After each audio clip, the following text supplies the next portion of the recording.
Whose team are you on?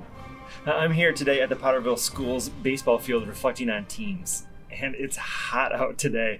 I am sweating away, but it's worth it because teams are that important.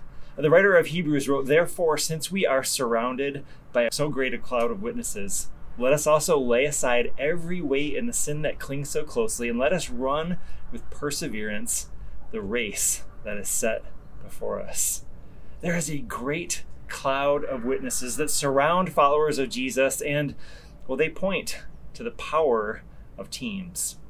I have 3 basic points today that I'm going to make about teams, 3 things I'm going to encourage you to be doing for other people and looking for other people to be doing for you, to help you accomplish. And those 3 things come from one question I have for you. I'm going to ask it 6 more times throughout the message. Who is on your team? Who is on your team? Now, we initially planned this series of messages around the 2020 Olympics, and of course they didn't happen. So this summer we dusted off that series. It's based on a series that Adam Hamilton and Church of the Resurrection did, and we are pairing it again this year with the Olympics. We're doing this because we think the Olympics, and teams specifically as we're talking about today, teach us things about the Christian life.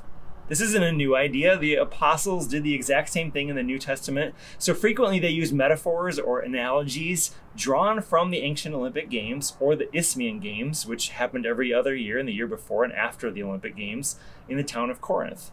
And the apostles drew illustrations and ideas from these games to help teach people in the first century about what it meant to follow Jesus.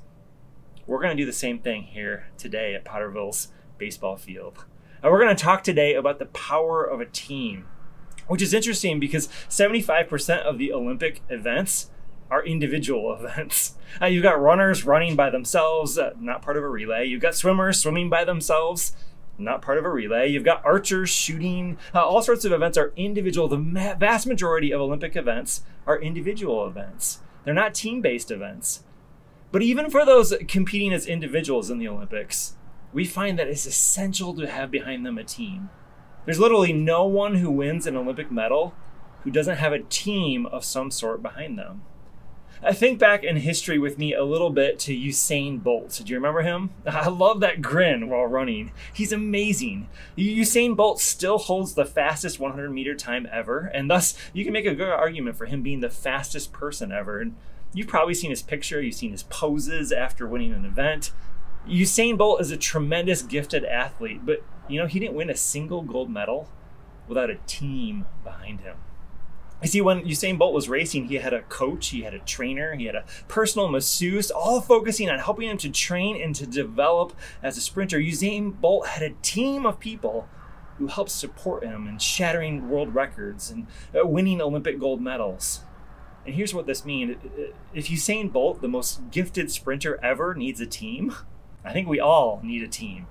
If Usain Bolt needs a team to win a medal, how much more do we all need a team to run the race that God has set before us? So that's our focus today, the power of the team. And if you don't know who your team is now, I hope you leave worship today thinking, I need to find a team. I want you thinking, I need to have a team around me and I need to be on someone else's team. So here's a question for you. Where have you noticed the power or influence of a team? Let's discuss that.